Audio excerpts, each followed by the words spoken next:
সন্ধ্যা, কেমন আছেন বন্ধুরা?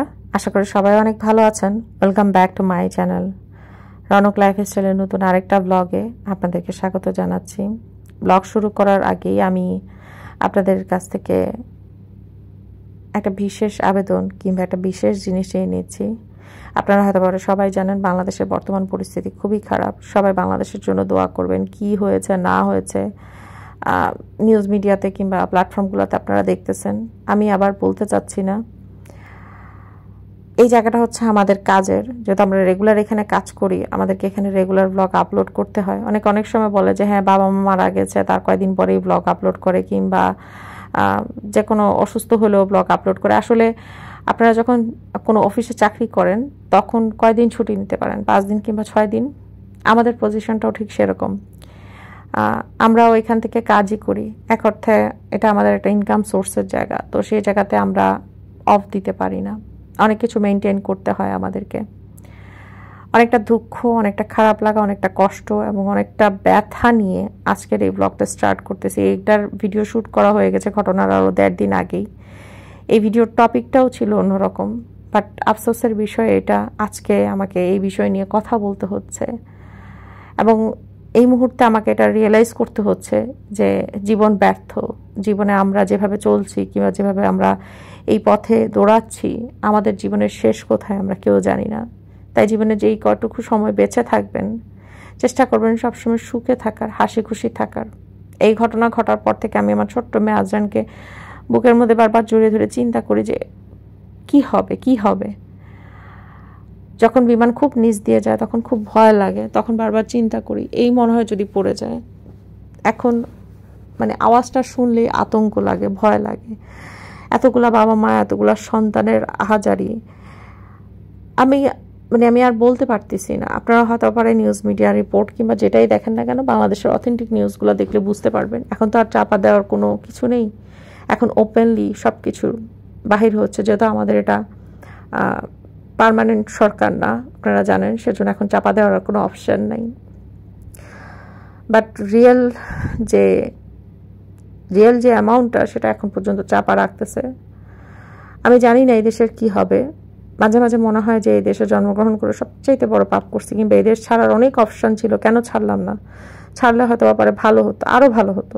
এই দেশটা ছেড়ে অন্য কোথাও গিয়ে সেটেল হওয়া উচিত ছিল। বাট ওই যে একটা কথা সবসময় বলতাম, মাতৃভূমি, ভালোবাসার জায়গা, নিজের দেশ কিভাবে ছাড়ব? আজকে এখন এই মুহূর্তে দাঁড়িয়ে মনে হচ্ছে আগে নিজের কথা চিন্তা করা উচিত। ছোটবেলায় একটা প্রবাদ বাক্য শুনতাম যে বাবা আপন প্রাণ বাঁচা, ঠিক এই টাইপের একটা প্রবাদ বাক্য শুনতাম ছোটবেলায়। আমি সঠিক বলতে পারছি কিনা জানি না, যে চাচা আপন প্রাণ বাঁচা কথাটা আসলেই ঠিক। আগে নিজে বাঁচো, পরে পরেরটা চিন্তা করো। একদম বাস্তব কথাটা, একদম বাস্তব। জীবনের প্রত্যেকটা পদক্ষেপ, প্রত্যেকটা ক্ষেত্রে এখন উপলব্ধি করি যে বাক্যটা একদম সঠিক। আগে নিচে বাঁচো, তো পরে অন্যের বাঁচার চিন্তা করো। অনেকটা কঠিন কথা বলে ফেললাম, যাই হোক, ব্যাক করা যাক আমার আজকের ব্লগে। জানি না কতটুকু আমি ভয়েস কভার দিতে পারবো কিংবা কতটুকু কথা বলতে পারবো। চেষ্টা করবো আপনাদের সাথে আজকে ভিডিও রিলেটেড কথা বলার। এটা হচ্ছে দুর্ঘটনা ঘটার ঠিক 1.5 দিন আগে সন্ধ্যার সময় আমি ভিডিও শ্যুট করতেছিলাম। আপনাদেরকে একটা ছোটোখাটো আপডেট দিছিলাম যে প্রতিটা ভিডিওর পিছনে এক একটা গল্প থাকে, প্রতিটা ভিডিওর পিছনে এক একটা সূত্র থাকে, আমাদের মেয়েদের অনেক কষ্ট থাকে। আমি প্রায় রোজ এমন অনেক কমেন্ট পাই যে আপু ভিডিও করতেছি, বাসা থেকে একটা প্রেশার ক্রিয়েট করতেছে, বাসা থেকে একটা চাপ সৃষ্টি করতেছে, বাসা থেকে চায় না, হাজব্যান্ড চায় না, মা বাবাই চায় না অনেক সময় যে আমরা ভিডিও করি, ভিডিও আপলোড করি, কিংবা কি আর করব। এবং এমন কিছু কমেন্ট আমি এমনও পাই যারা কন্টেন্ট খুঁজে পায় না, আমাকে বলে যে আপু এক রান্না করা কতবার দেখাবো, একই রান্না কতবার চ্যানেলে দেখানো যায়, কিংবা একই কাজ চ্যানেলে কতবার দেখানো যায়। আমি তখন চিন্তা করি যে মানুষটা বলতেছে যে একই রান্না কতবার দেখানো যায়, এক রান্না দেখতে তো মানুষও বিরক্ত হয়ে যাবে, এই ঘরোয়া কাজ দেখতে দেখতে তো মানুষও বিরক্ত বোধ হবে। তখন আমি চিন্তা করি যে এই যে ঘরোয়া কাজটা যে আমরা প্রতিদিন করতেছি, প্রতিনিয়ত করতেছি, 24টা ঘন্টা, without any salary, without any কি বলবো, এনি পার্সন, এনি পার্সনই বলা যায় হেল্পিং হ্যান্ড ছাড়া যে আমরা 24 ঘন্টা পরিশ্রম করে যাচ্ছি, আমাদের এই পরিশ্রমটাকে আমাদের কাছে কখনো কোনোদিন মনে হয় না যে একঘেয়েমি লাগে? আমার কাছে তো একঘেয়েমি লাগে। আমার কাছে তো মাঝে মাঝে মনে হয় যে না, আমাকে একটুখানি সময় দেওয়া উচিত। এই 24 ঘন্টার মধ্যে হয়তো আবার আমরা ভিডিও শ্যুটের জন্য 2 থেকে 2.5 ঘন্টা হাতে রাখি, কিংবা ভিডিও এডিট করার জন্য 1 থেকে 1.5 ঘন্টা হাতে রাখি। এর মধ্যে আমাদের লাইভ কাজ থাকে, আমাদের ভিডিও অনেক অনেক কাজ থাকে। ইউটিউব এমন একটা প্ল্যাটফর্ম, এখানে খালি আপনি ভিডিও মেক করবেন, ছেড়ে দিবেন, তাতেই কিন্তু না। আপনাকে আপনার বন্ধুদের আপনার কন্টেন্ট আপনার বন্ধুদের সামনে উপস্থাপন করতে হবে। সুতরাং সেই লেভেলের কন্টেন্ট আপনাকে ক্রিয়েট করতে হবে, আপনাকে কথা বলতে হবে, সেই লেভেলের মন মানসিকতা নিয়ে আপনাকে আসতে হবে। এখান থেকে যে আপনি খালি সাধুবাদ পাবেন যে হ্যাঁ বাবা তুমি ভালো, তোমার কাজ ভালো, এটা কিন্তু না। এখান থেকে আপনাকে গালিও খেতে হবে, এখান থেকে আপনাকে অসম্মানিতও হতে হবে, এই প্ল্যাটফর্ম থেকে আপনাকে অনেক অপবাদের শিকার নিয়েও বের হতে হবে। আমার কাছে মাঝে মাঝে অবাক লাগে যখন মানুষ বলে যে আপু এক কাজ, একই ঘর, একই জিনিস, প্রতিদিন সকালবেলা ঘুম থেকে ওঠা, হাঁড়ি পাতিল ধোয়া, কিভাবে দেখাবো? তো তোমরা কি বিরক্ত হও না? যারা আমাকে সবসময় কোশ্চেন করো তাদের উদ্দেশ্যে বলতে, তোমরা কি বিরক্ত হও না একই কাজ বারবার শেয়ার করতে, মানে একই কাজ বারবার করতে? আমি তো বিরক্ত হই, তারপরেও কি করব? তারপরেও সেই হাসি খুশি সুন্দরভাবে সেই কাজটাকে আমরা করি। আমি আমার ব্যক্তি জীবনে যেভাবে করি, যেভাবে নিজেকে রিপ্রেজেন্ট করার চেষ্টা করি, সেটাই আমি তোমাদের সাথে শেয়ার করছি আজকে। কাজগুলো কিন্তু একই। আমাকেও রান্নাবান্না করতে হয়, আমাকেও হাঁড়ি পাতিল ধুতে হয়, মাঝে মাঝে আমাকেও কাপড় ধুতে হয় যখন আমার হেল্পিং হ্যান্ড আসে না। আমার হেল্পিং হ্যান্ড ঘরে খালি কাপড় ধোয়া, হাঁড়ি পাতিলটা খুবই কম, আর ঘর মোছার কাজটা করে। যেহেতু আমি অপারেশনের রুগী, সেহেতু তাকে ওগুলো করতেই হয়, স্বাভাবিক। কাপড় গোছানো, কাপড় ভাঁজ করা, আলমারিতে সব কিছু সেট আপ করে রাখা, বাচ্চাটাকে পালা, আবার বিকালের নাস্তা রেডি করা, সকালের নাস্তা রেডি করে দেওয়া, দুপুরের রান্না বান্না করা, প্রত্যেকটা কাজই কিন্তু আমাকে করতে হয়। আমি কিন্তু কোনো কাজ থেকে মাপ পাই না। আমি এমন না যে আমি সমস্ত কাজ থেকে মাপ পাই। আমি এই কাজগুলোর মাঝখানেও ভিডিও শ্যুট করতেছি, আমি এই কাজগুলোর মাঝখানেও ভিডিও এডিট করতেছি, আমি এই কাজগুলোর মাঝখানেও আমার হাজব্যান্ডকে টাইম দিচ্ছি, আমি আমার বাচ্চাকে সময় দিচ্ছি, আমি আমার নিজের জন্য কিছুটা টাইম বের করছি। আমার নিজের জন্য আমাকে নিজের কিছু করতে হবে, নিজের কিছু প্রায়োরিটি আছে, নিজেকেও নিজের সময় দেওয়া উচিত। একটা সময় আসবে যখন তুমি ফিল করতে পারবা যে তুমি তোমার নিজের জন্য একমাত্র পার্সন, যে তোমার নিজেকে নিজে সময় দিচ্ছ, আর কেউ কিন্তু তোমাকে সময় দিবে না। একটা টাইমে এসে উপলব্ধি করতে পারবা যে তুমি যতক্ষণ দিতে পারবা কাউকে, ঠিক ততক্ষণই তুমি ভালো থাকবা। যেদিন যেই মুহূর্ত থেকে তুমি দেওয়া অফ করে দিবা, ওই দিন থেকেই তুমি অচল হয়ে যাবা। সুতরাং তুমি ওই অচল হওয়ার আগে নিজের জন্য কিছুটা সময় বের করো, নিজের জন্য কিছুটা কাজ করো, নিজেকে নিয়ে কিছুটা চিন্তা করো, নিজেকে কিছুটা দাও, নিজের ভিতরে কিছুটা আনো। ঘরের কাজগুলো করতে আমাদের একঘেয়েমি লাগবে, স্বাভাবিক, আমারও লাগে, আমিও মানুষ, আমি তো রোবট না, আমারও খারাপ লাগে। আমি আমার খারাপ লাগাটাকে ভাগ করে ফেলি, আমি আমার খারাপ লাগাটাকে কাজের মাধ্যমে নিয়ে আসি। আমিও একটা সময় বসে বসে প্রথম সংসার জীবনে আসার পর খুব কান্নাকাটি করতাম, খুব খারাপ লাগতো, খুব চিল্লাচিলি করতাম, খুব ঝামেলা করতাম। রান্না বান্না করবো, কারণ আমি জীবনে কখনো কোনো দিন বাবার ঘরে রান্না করে খাইনি, বাবার ঘরে কোনো কাজ করে খাইনি। আমার মা সব কিছু করছে, আমি একমাত্র মেয়ে ছিলাম এবং রাজরানীর মতন ছিলাম। হ্যাঁ, তবে আমি রান্না করতাম, টুকটাক টুকটাক রান্না করতাম, কারণ আমার নানুকে দেখতাম, মাকে দেখতাম। আমার মা বেস্ট ভালো রাঁধুনি, আমার নানু খুব ভালো রাঁধুনি, আমার দাদুও খুব ভালো রাঁধুনি ছিলেন। সো জন্মগতভাবে যদি বলো তাহলে সেই পাওয়ার, সেই অ্যাবিলিটিটা আমার ছিল। আমি নিজেও খুব সুন্দর করে বিয়ের আগে থেকেই রান্না করতে পারতাম। হয়তো আবার লবণটা একটু কম হতো, তোমাদের ভাইয়া মাঝে মাঝে কমপ্লেন করতো লবণটা একটু কম হয়। সেই লবণের ধাঁচটাও কিন্তু আমি একটা সময় তরকারি রান্না করতে করতে শিখে গেছি। যেমন এখন আমার কাছে সবচেয়ে বিরক্তের কাজ লাগে রুটি বেলা। আজকে গল্প করতেছি, একদম মন খুলে গল্প করতেছি তোমাদের জন্য, আমার নিজের গল্প। হয়তো পারে এই গল্পটা ইউটিউবের মাধ্যমে করতেছি। আজকে ইউটিউব আছে বলে আমার মনের দুঃখের কথাগুলো, গল্পগুলো তোমাদের সাথে শেয়ার করি। তোমরা এখান থেকে অনেকে শিখছো, অনেকে আমাকে অ্যাপ্রিসিয়েট করছো আমার ঘটনা থেকে। অনেকের ফ্যামিলিতে অনেক ঝামেলা ছিল, সেগুলোও সলভ হয়েছে। আজকে যদি ইউটিউবের এই প্ল্যাটফর্মটা না থাকতো, হয়তো পারে এই গল্পগুলো সব জমা হতো কোনো একটা ডায়েরির পাতায়। আজ থেকে 5 বছর পর কিংবা আজ থেকে 10 বছর পর আমি ডায়েরির পাতা উল্টাতাম আর দেখতাম যে এত সালে অমুক তারিখে অমুক দিন আমি একটা গল্প লিখেছিলাম, সেই গল্পের কথাগুলো। আর আজ সেই গল্পটা ভিডিওর মাধ্যমে তোমাদের সামনে প্রকাশ করছি।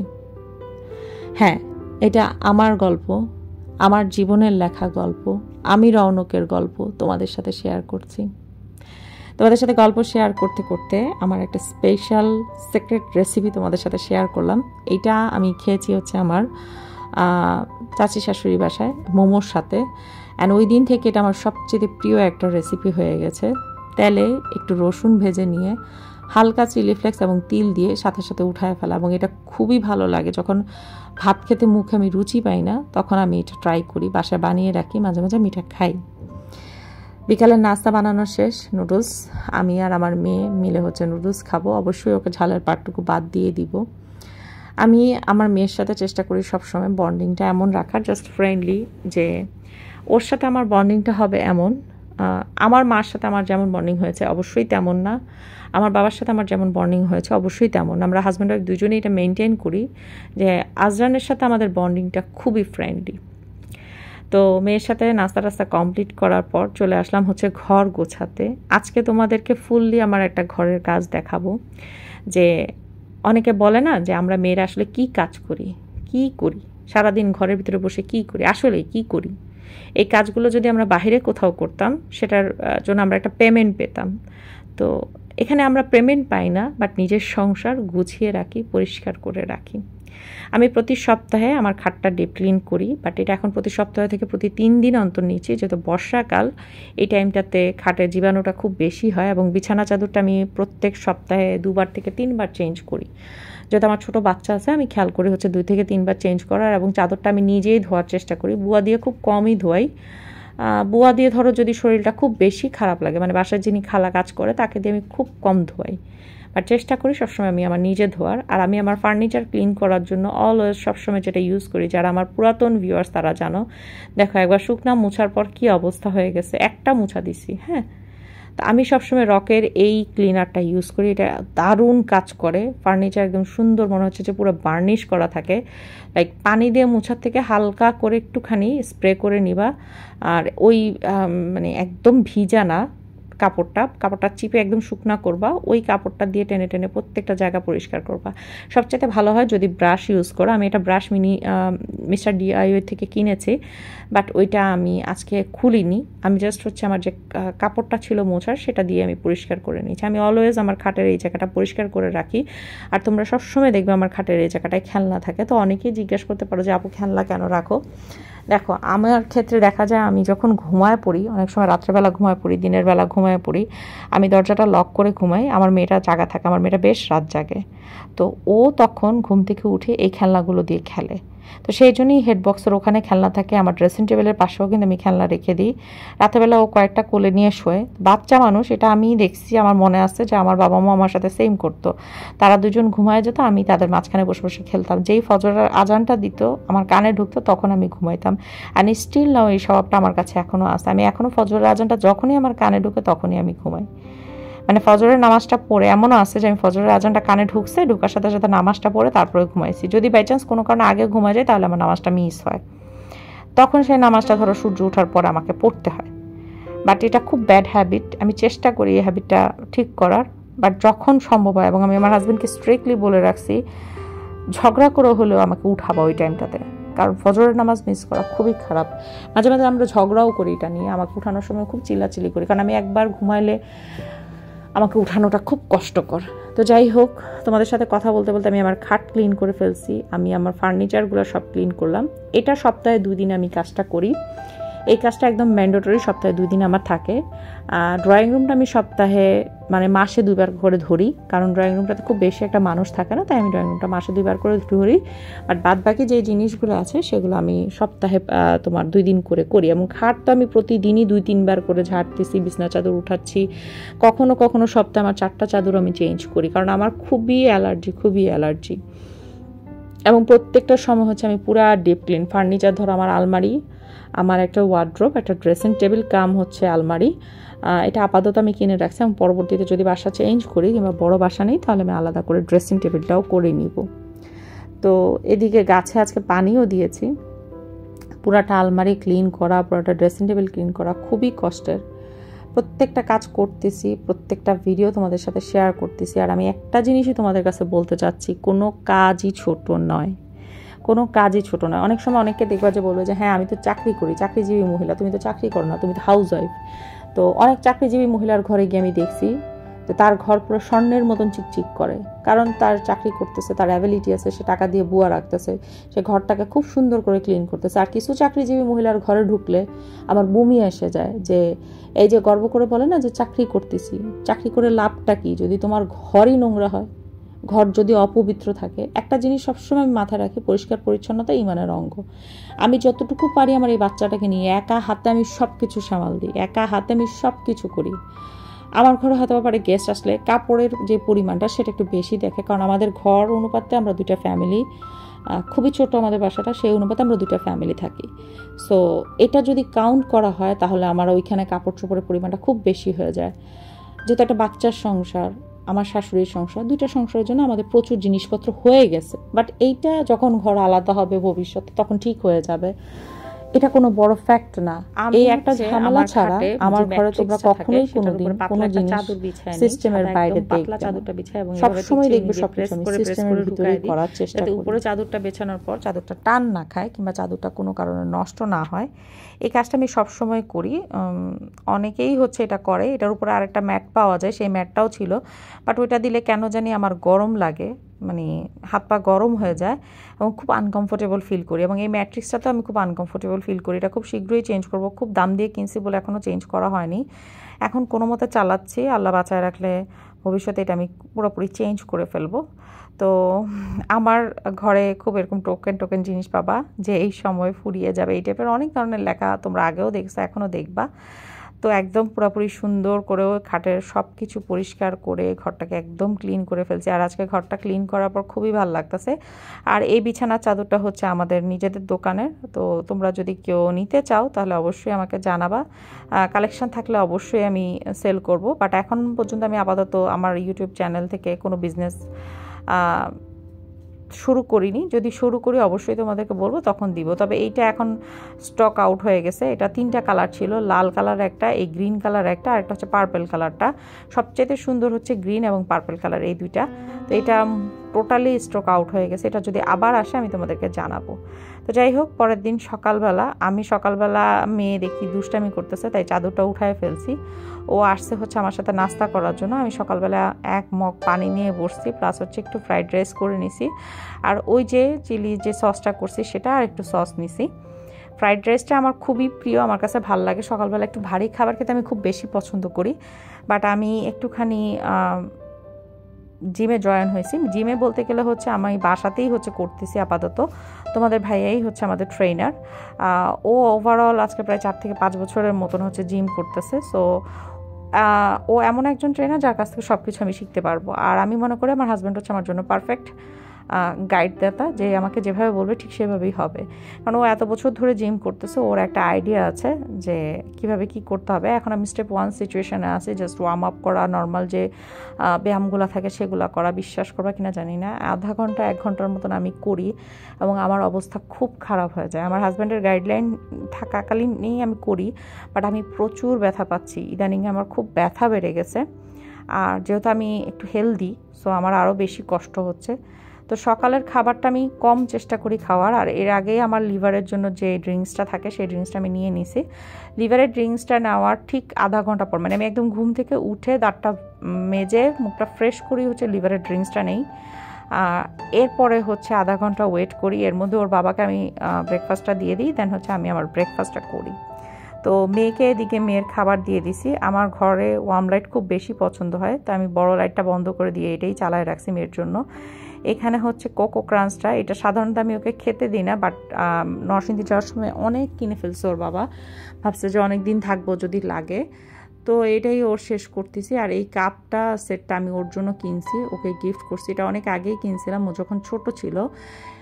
1 বছর যখন ছিল তখনই কিনছি, তো সেজন্য হচ্ছে আগে ছোটোবেলায় দিনে যদি ভেঙে ফেলে, এখন একটুখানি বুঝবুদ্ধি হয়েছে, এখন দেখি যে না রাখতে পারবে, তাই হচ্ছে ওকে দেওয়া। তো ওকে নাস্তা দিয়ে আমার পরবর্তী কাজ হচ্ছে ঘরের যে কাজ থাকে সেগুলো কমপ্লিট করা। তো যাই হোক, আমি আবার সেকেন্ড টাইম হচ্ছে লিভারের এই ড্রিঙ্কসটা নিয়েছি। আমি আজকে পরপর 2 বার নিয়েছি, কারণ এটা খাওয়ার পর আমার কেন জানি খুব বেশি ভালো লাগে এবং আমি ফিল করি যে ওকে আই এম গুড।